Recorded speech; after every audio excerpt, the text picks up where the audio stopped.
যত জায়গা খালি থাকবে আল্লাহ তাআলা প্রতিটা ক্ষণে ক্ষণে ওই জায়গাগুলা রহমত দিয়ে ভরপুর করে তাদের আমলনামাকে ভরপুর করে দিবে। বলেন সুবহানাল্লাহ।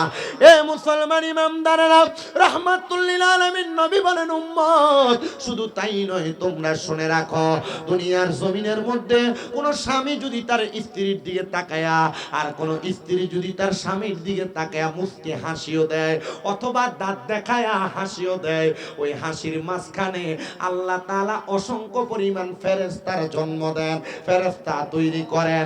ইয়া রাসূলুল্লাহ, কারণ কি এদের হাসির মধ্যে কি এমন আছে? বলে যখন তারা হাসে জান্নাতের হুরেরা হাসে, যখন কোন স্বামীর দিকে তাকায় স্ত্রী হাসে, জান্নাতের হুরেরা হাসে। আর বর্তমান যুগে অনেক মহিলারা স্বামী মোবাইলটা ধরতে যদি একটু লেট হয়ে যায়, বাড়িতে গেলে আর এই বেডির মুখের দিকে সাউন্ড যায় না। কি কথা বলেন না, আছে না নাই? এ বাবা, এ আমার পর্দার অন্তরালের আম্মুজিরা, আমি আপনাদের সতর্কতার ব্যাপারে বলি, আপনার এই ব্যাপারে বড় সাবধান হয়ে যাবে। তবে আমরা পুরুষ মানুষ যে এত ভালো মানুষ এটাও কিন্তু না। কেন না, কেন না, কেন না, একটু শুনেন বাবা। পুরুষ মানুষ যদি আমরা ভালো হইতাম, আমরা মহিলাদেরকে মারতাম না। আমরা যদি ভালো হইতাম, আমরা তাদের মা বাবার নাম তুলে গালি দিতাম না। আমরা তার বাবার বাড়ির কোনো বিষয়ে খোঁটা প্রদান করতাম না। এই জন্য রহমতের নবী, মদিনার কামলিওয়ালা নবী বলেন, তোমরা কখনো তার মা বাবা এবং পরিবারের ব্যাপারে বাজে মন্তব্য করবা না। এবার মহিলারা, তাদের একটু দায়িত্ব আছে, তারাও তো পালন করার দরকার।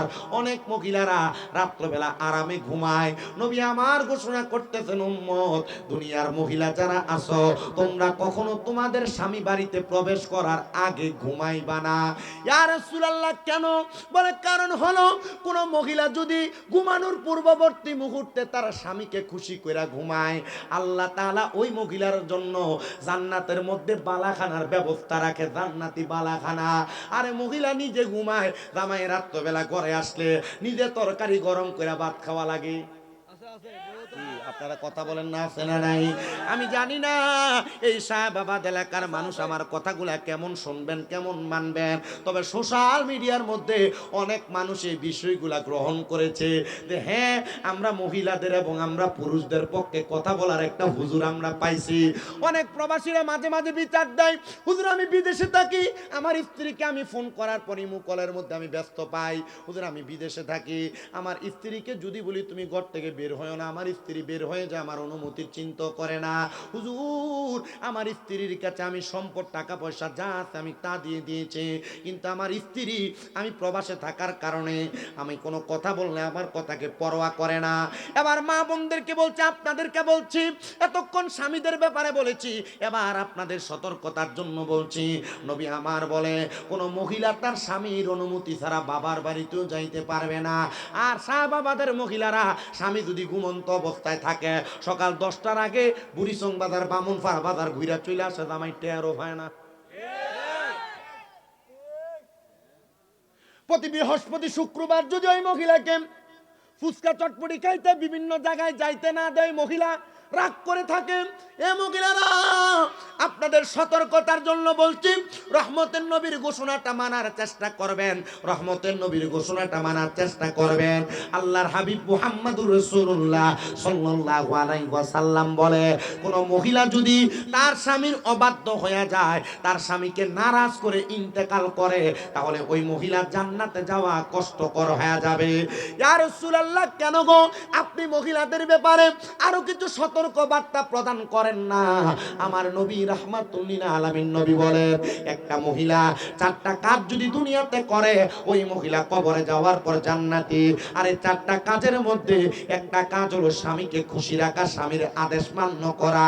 কিন্তু মা বোনেরা স্বামীর আদেশ মানবে দূরের কথা, তারা তাদের মতো করে চলাফেরা করে, তারা তাদের মতো করে সংসার চালায় না গো মা। আপনারা যারা স্বামীর কথার উপরে কথা বলেন, স্বামীকে ধমক দেন, স্বামীর কথা ছাড়া ওয়ার্ডার ছাড়া আপনারা বাইরে চলে যান। আপনারা যারা স্বামীর অনাকাঙ্ক্ষিত অনুপস্থিতিতে অন্যদের সাথে কথা বলেন, এই ব্যাপারে আপনি সাবধান হবেন। আপনি যদি আপনার স্বামীর ইচ্ছার বাহিরে অন্য কোনো পুরুষের সঙ্গে কথা বলেন, তাহলে আপনি দাইয়ুসে রূপান্তর হয়ে যাবেন, আপনি জাহান্নামীদের কাতারে থাকবেন।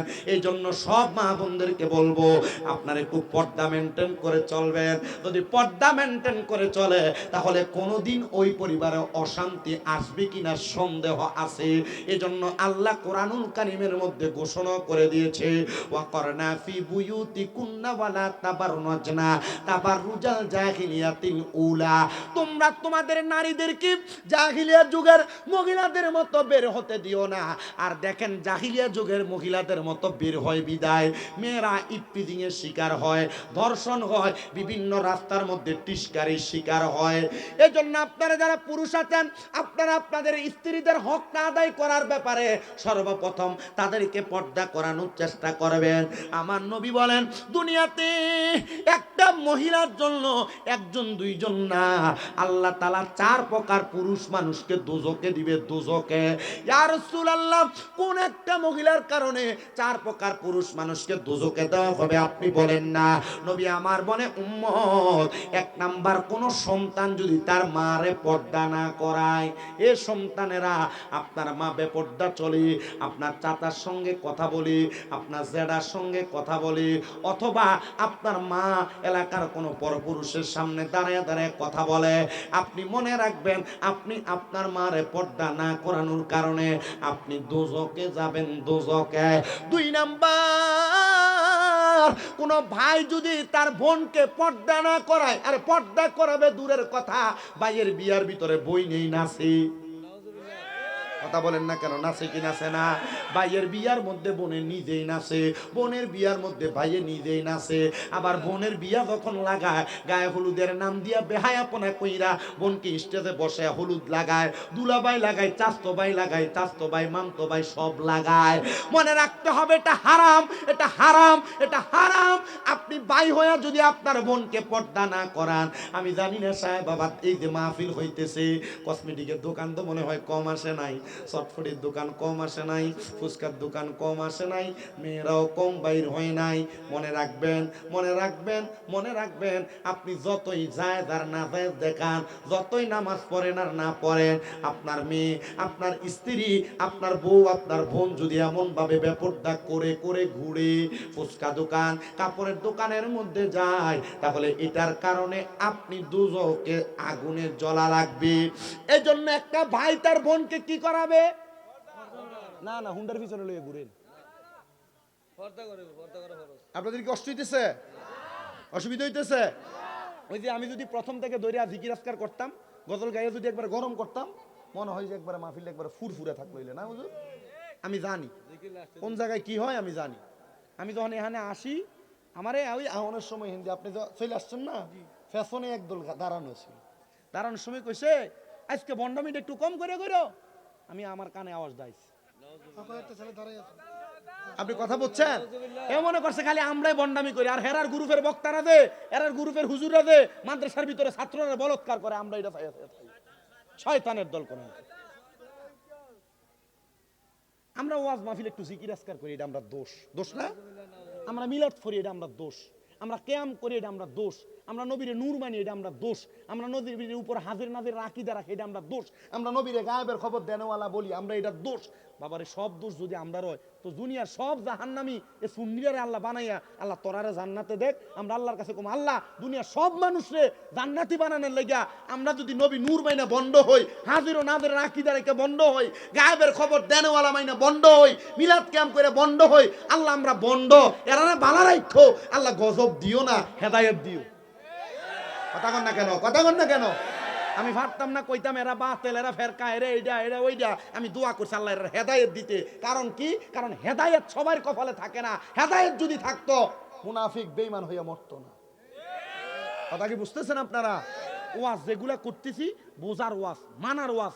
আপনি মানলেও মানবেন, না মানলেও মানবেন। আর আপনি মানলেও এটা ওয়াজ, না মানলেও এটা ওয়াজ। আবার মানবেন কিনা সিদ্ধান্ত আপনার। তবে এর দুর্বিশ্বাস রাখেন, আপনার কাছে যে বাণীগুলা পৌঁছাইতেছি, এই বাণী যদি শোনার পর আপনি আমল না করেন, আপনার কানকে গরম লোহার সীসাকে, সরি, লোহার গরম পাত্রে কাঁচকে সীসাকে ঢালাই কইরা আপনার কানকে বন্ধ করে দেওয়া হবে। আপনি মানবেন কিনা এটা আপনার বিষয়। আল্লাহ বোঝার তৌফিক দান করুন। পড়ে না আমিন। মুহাব্বতের আওয়াজে পড়ে না আমিন। তো কোন কথাটা বলতেছিলাম? 4 প্রকার পুরুষ মানুষ দোজকে যাবে, এর মধ্যে 2 প্রকার পাইলাম। 3 নাম্বার আসেন, এবার কোন বাপ যদি তার মাইয়ারে পর্দা না করায়, আপনার মেয়েটারে আপনি চুল ছাড়া অবস্থায় স্কুল ড্রেস পরাইয়া স্কুলে ছেড়ে দিলেন, পর্দা করে নাই। আপনার মেয়েটাকে আপনি এমনি ছেড়ে দিলেন, এলাকার মধ্যে কত সুন্দর সাংস্কৃতিক অনুষ্ঠানের নামে নাচানাচি চলে, আপনার মেয়ে স্কুলের মধ্যে দেয়া নাচে, আপনার মেয়েরে আপনি পর্দা করেন নাই। মাইয়া কত সুন্দর করে স্বাস্থ্য ভাইয়ের লগে কথা কয়, মামতো ভাইয়ের লগে কথা কয়, জায়েজ? জোরে ক, জোরে বলেন, এটা কি জায়েজ না না জায়েজ? 100% হারাম। এটা তার জন্য গায়রে মাহরাম। একটা মহিলা কখনো 14 জন পুরুষ ছাড়া অন্য কোনো পুরুষের সামনে যাইতে পারবে না। এবার 3 নাম্বার হলো, একটা বাবা যদি তার মেয়েরে পর্দা না করায়, তাহলে ওই বাবা ওই মেয়ের কারণে দোজখে যাবে। 4 নাম্বার, বিয়া যারা করছেন এবার আপনারা শুনেন। 4 নাম্বার, কোন পুরুষ যদি তার স্ত্রীকে পর্দা না করায়, পুরুষ যদি তার স্ত্রীকে পর্দা না করায়, তাহলে ওই পুরুষ ওই স্বামী তার স্ত্রীর জন্য দোজখে যাবে। আপনি আপনার বউরে পর্দা করাবেন কিনা এটা আপনার বিষয়। আরে পর্দা করাবে দূরের কথা, জামাই নিজে আদেশ করে, হ্যাঁ হ্যাঁ আপনি আমার এত সুন্দর স্ত্রী, আপনি আপনার দেবরকে ছোট ভাই মনে করে ভাতকে একটু বাইরে দেন। কি মনে করে ভাত বাইরে দিবে? কথা বলেন না। এবার আল্লাহর নবীর হাদিস বলে কি 2টা জিনিস। 1 নাম্বার, আমার নবী বলেন, এ দুনিয়ার মানুষের দলেরাম, তোমরা তোমাদের স্ত্রীদের ব্যাপারে সতর্ক হও। একটা স্ত্রীর জন্য তার দেবর হলো কাল সাপের মতো, কাল সাপের মতো। আর একটা হাদিসে মুবারাকার মধ্যে নবী আমার বলে, একটা স্ত্রীর জন্য তার দেবর হলো মৃত্যু সমতুল্য। যদি কোনো মহিলা তার দেবরের সামনে যায়, সাবধান ভাই মনে করে আপনি দেবরের সামনে যাচ্ছেন গো আমার মায়েরা, মনে রাখেন গো মা, তাহলে আপনি এটার কারণে দোজখে যাবেন। দ্বিতীয়ত মৃত্যু সমতুল্য, জাহান্নামী হওয়ার জন্য আর কিছু লাগবে না, এটাই যথেষ্ট। আর কত সুন্দর করে মহিলা তার দেবরের হুন্ডার পিছনে কইরেও ঘুরে। কি আপনি ঠিক কইলেও ঠিক, না কইলেও ঠিক।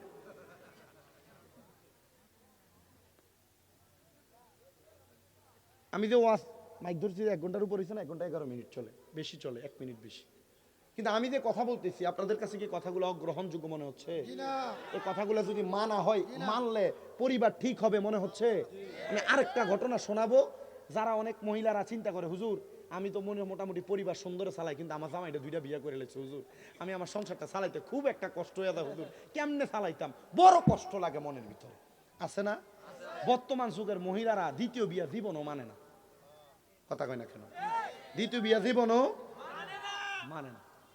মহিলারা চিন্তা করে, আমার জামাইরে আমি আরেক বেটির কাছে বিয়ে দিতাম, আমার লগের 1 বেটা 2 বিয়ে করছে। কয় বিয়া? কথা কয় না। কয় বিয়া করছে? 2 বিয়া। এখন মাশাআল্লাহ এবারে সবসময় ছোট বউয়ের কাছে থাকে তো, এখন বড় বউ আর এবারে পায় না, পায় না বিদায় বড় বউ এখন বুদ্ধি কইরা সিস্টেম করছে যে এবারের কাছে বারবার কয় তুমি চাইলে আরেকটা বিয়ে করতে পারো। এখন বেডি চিন্তা করছে বিয়ে দিয়ে আরেকটা করছে, তারা যদি আমি বিচার করতে পারছি না, আরেকটা বিয়ে করাই দিয়ে তার মাথা আরেকটা টেনশন উড়িয়ে দিল। আচ্ছা যদি সামর্থ্য থাকে 2টা বিয়ে কি জায়েজ না না জায়েজ? আব্বা আস্তে কয় দি। আল্লাহ কুরআনুল কারীমে যখন বিয়ার কথা কইছে শুরুই করছে মাসনা ফুলাসা ও রুবা। প্রথম 2টা বিয়া, এরপরে 3টা বিয়া, এরপরে 4টা বিয়ার কথা কইছে আল্লাহ। মারহাবা কয় না, কিন্তু পরে দিয়ে কিন্তু কইছে যদি ইনসাফ না করতে পারো একটাই বালা। কথা কয় না, যদি ইনসাফ না করতে পারো একটাই বালা। ফারুক ভাই জোরে কয় না, নিয়ত আছে আরেকটা জোরে কর না, যদি ইনসাফ না করতে পারো কয়টাই বালা? আরো জোরে কর না, কয়টাই বালা? ইটা ওয়াজ, এটা তারা মন চিন্তা করতেছে, কই জানি যাইতেছে ওয়াজটা আমরা মিলতাছেই না একবার হিসাবে। শামীম রাজার একরকম দেখি ইউটিউবে জিকির আজকাল সব আছে আমার কাছে। আমি জিকির কন গজল কন এ পর্যন্ত একটা গজল কইছি যখন কালকে না কইতে পারে যে গজলকে সময় কাটাইয়া গেছি। ইটা না না যা কই লাস্টে দিয়া জিকির করবো, মুনাজাত দিমু, তো আবার উকলেবেন জাগিবেন ভাই, ছুটি একবার। আল্লাহ কবুল করেন, জোরে কোন আমিন। আমার আগে আমার দোস্ত আইয়ুব রাজা কিন্তু আমার ক্লাসমেট, আমার সাথে কুমিল্লা আলিয়ায় কামেল দ্বিতীয় বর্ষে ফেকাতে এবারও পরীক্ষা দিবে। আমি বলি আমরা একসাথে এক হলের ভিতরে পরীক্ষা দিচ্ছি এবছর, এই গতবার, তো ইনশাল্লাহ এবারও দিবে। তো মোটামুটি আমি দেখছি যে অনেক নাতে রাসূল পড়ছে, এই জন্য আমি চিন্তা করছি যে না, আমি 1 ঘন্টা ওয়াজ করে লাই, এরপরে আমি মোটামুটি বিদায় নিলে জায়েজ হইব। আল্লাহ কবুল করো, কোনা আমিন, আর মহাব্বতে কন্যা আমিন। তো যেই কথা আমি আপনাদেরকে, 2টা বিয়ে যারা করেন ইনসাফ করা লাগবে। এক বউরে যে টাকা দিয়ে কাপড় দিবেন, অন্য বউরে সেই টাকা দিয়ে কাপড় দিবেন। এক বউরে যেমন সময় দিবেন, অন্য বউরে সেই পরিমাণ সময় দিবেন। তবে সাবধান, সতর্ক, কখনো ইনসাফ ছাড়া দ্বিতীয় বিবাহের জন্য সিদ্ধান্ত গ্রহণ করবেন না। ইনসাফ যদি করতে পারেন, দ্বিতীয় বিবাহের সিদ্ধান্ত গ্রহণ করবেন। এবার আসেন, যেই মহিলারা তাদের দেবরের প্রতি কথাবার্তা, দেবরের প্রতি সম্পৃক্ততা, দেবরের সাথে কথাবার্তা এবং দেবরের সামনে যায়, এই ব্যাপারে সতর্কতা আছে না নাই? কথা কোন আছে না নাই? এই ব্যাপারে বড় সতর্ক, সতর্ক, সতর্ক। এবার আসেন, ওই পরিবারের মধ্যে ওই পুরুষ মানুষটা বড় ভাগ্যবান। বলে হুজুর, কোন পুরুষটা বড় ভাগ্যবান? যে পুরুষটা তার স্ত্রীকে ইসলামী শরিয়া মোতাবেক পরিচালনা করতে পারলো না। এবারটা শখ হইল, এবারটার বউরে ফাতলা একটা শাড়ি কাপড় পরাইবো, আর পরে রাস্তার সামনে দিয়া, সবার সামনে দিয়া নিয়ে হাঁটবো। জি না, এটা স্ত্রীর উপর আপনার হক না। আপনি যদি পবিত্র এবং ভালো স্বামী হন, আপনি আপনার স্ত্রীর হকটা পরিপূর্ণভাবে আদায় করবেন। এবার আপনারা বলেন, আদায় করার দরকার আছে না নাই? তো আল্লাহ পাকের একজন বন্ধু আল্লামা শেখ সাদী রহমতুল্লাহ আলাইহি, নাম শুনছেন? বড় আলেম ভাইজান, একটু কষ্ট করে বসেন, এটা ঘুরান লাগতো না। আল্লামা শেখ সাদী রহমতুল্লাহ আলাইহি উনি ওনার একটা ছাত্রকে পড়াইতেন। আল্লামা শেখ সাদীর কাজই ছিল সারাদিন এলেম অর্জন করা, এলেম হাসিল করা, আর এলেম বিতরণ করা। আপনারা কি কষ্ট নিবেন একটু বসে থাকলে? তো উনি যখন এলেম অর্জন করাইতেন, ওনার একজন খাস ছাত্র ছিল। সব ওস্তাদদের 2-1 খাস ছাত্র থাকে। তো ওনার একজন খাস ছাত্র ওনার কাছে একদিন দুপুরবেলা আসছে, তাড়াতাড়ি, হুজুর এই পড়াটা বুঝি না, আপনি আমার এই পড়াটা বুঝিয়ে দেন। মারহাবা পড়েন।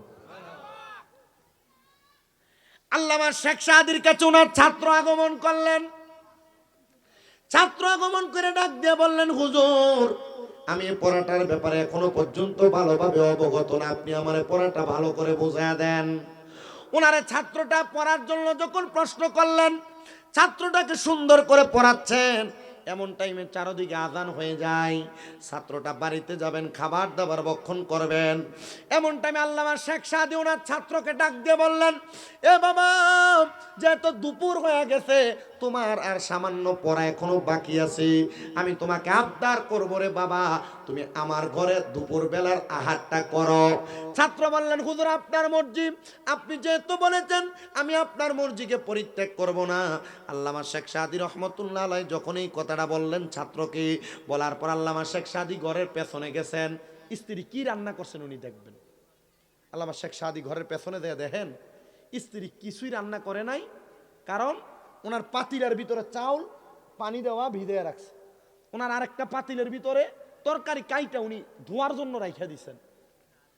আল্লামা শেখ সাদী জিজ্ঞাসা করতেছেন একটু রাগান্বিত সুরে, আমরা মাঝে মাঝে ভাত রানতে দেরি হইলে সেটা দেয় না বেরিয়ে লোকে, এই কেন দেখেন। আল্লামা শেখ সাদী একটু চেতের সুরে, রাগের সুরে বললেন, এত দেরি হয়ে গেল, এখনো রান্না করেন নাই?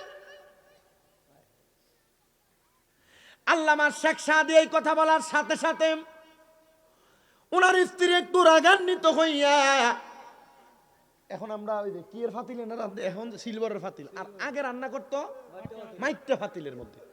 আল্লামা শেখ সাদীর স্ত্রী ওনার হাতের মধ্যে মাটির পাতিলটা তুইলা, ওই মাটির পাতিলটা আল্লামা শেখ সাদীর মাথার মধ্যে রাগ কইরা বাড়ি মারছে।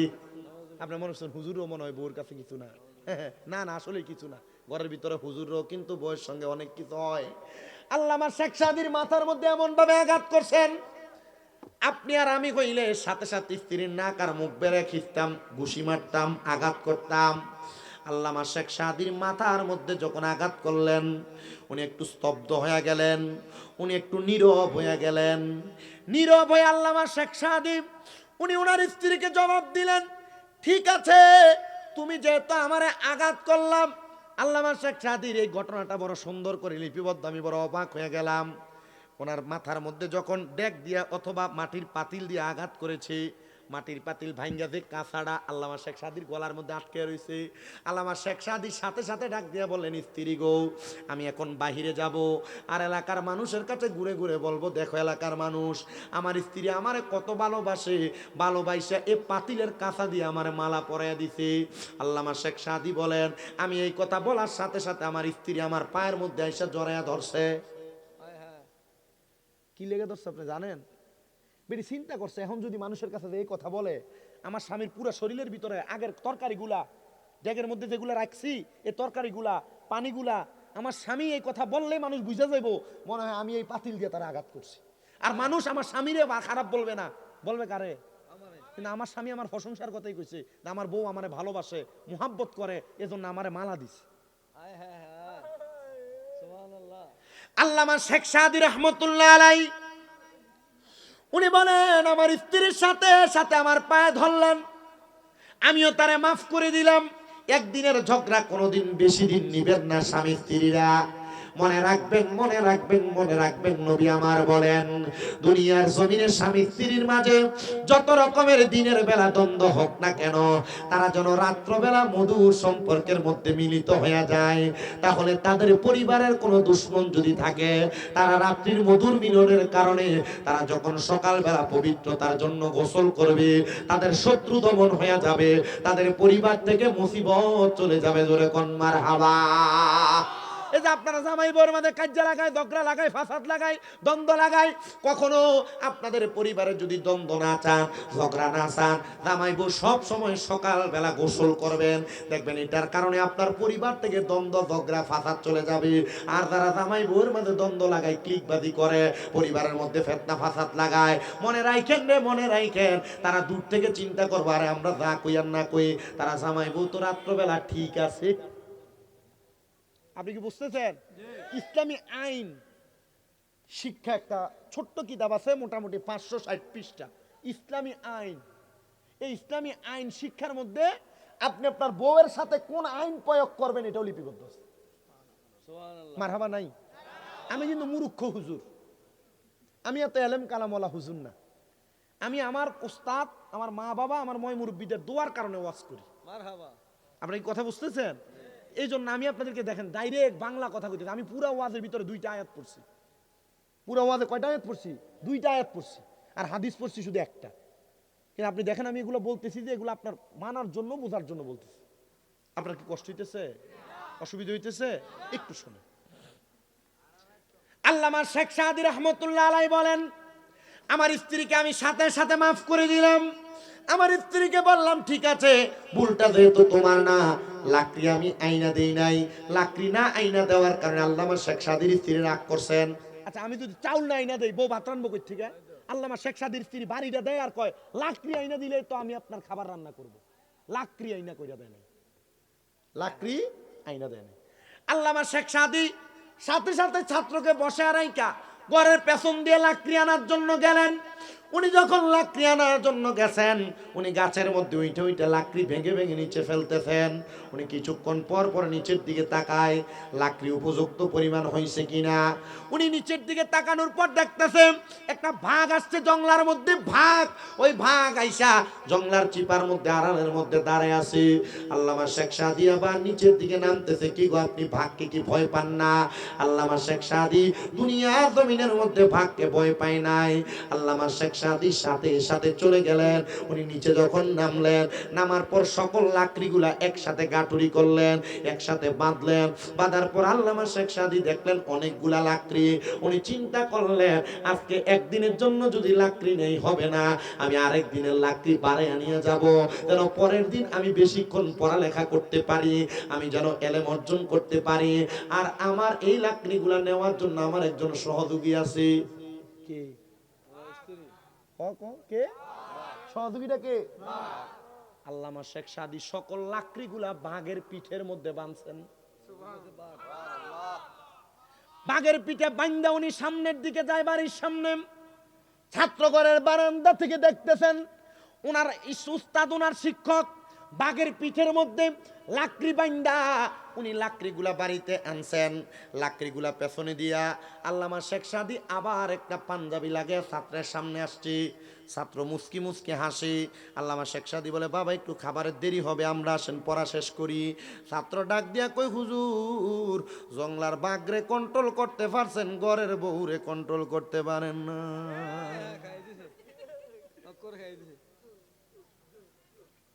উস্তাদ বুঝতে পারলেন ঘরের পেছনে কিছুক্ষণ আগে যা হয়েছে ছাত্র তার সব টের পাইছে।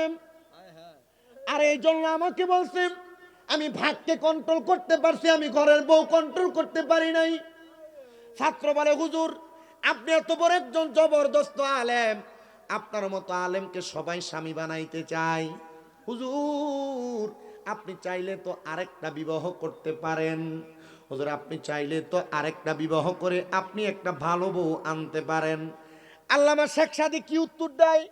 উনি বলতেছেন, দুইটা শয়তান দায়িত্ব পালন করতে পারি না, তুমি আমাকে চারটা শয়তানের দায়িত্ব গ্রহণ করার কথা বলো।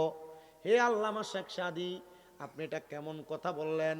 বিবাহ ভালো কাজ, আপনাকে ভালো কাজের কথা বললাম। আল্লামা শেখ সাদী রহমতুল্লাহ আলাইহি বলে, শোনো, একটা নারীকে ধোঁকা দেওয়ার জন্য, একটা নারীকে পথভ্রষ্ট করার জন্য আল্লাহ তাআলা তার সাথে দুইটা শয়তান নির্ধারণ করে রাখছে। এ মহিলারা, আপনারা যারা স্বামীর সাথে বদমেজাজি, স্বামীর কথা শুনেন না, স্বামী কোনো কথা বললে ধমক দিয়া উড়িয়ে দেন, মনে রাখবা গো মা, মনে রাখবা তোমার এই বদমেজাজ এটা স্বাভাবিকভাবে হয় না, স্বাভাবিকভাবে হয় না, একমাত্র তোমার সাথে থাকা ওই দুইটা শয়তানের কারণে হয়। এবার আপনারা বলেন, মহিলারা তাদের স্বামীকে কন্ট্রোল করার জন্য রাগ না কইরা তারা যদি স্বামীর সঙ্গে সমঝোতা করে চলাফেরা করে, আমার আল্লাহ তাআলা ওই মহিলাটার সংসারের মধ্যে প্রশান্তি দিতে পারে কি পারে না? মুহাব্বতে কন্যা পারে কি পারে না? আল্লামা শেখ সাদী বলেন, এ আমার ছাত্র, আমি দুইটা শয়তানের দায়িত্ব পালন করতে পারি না।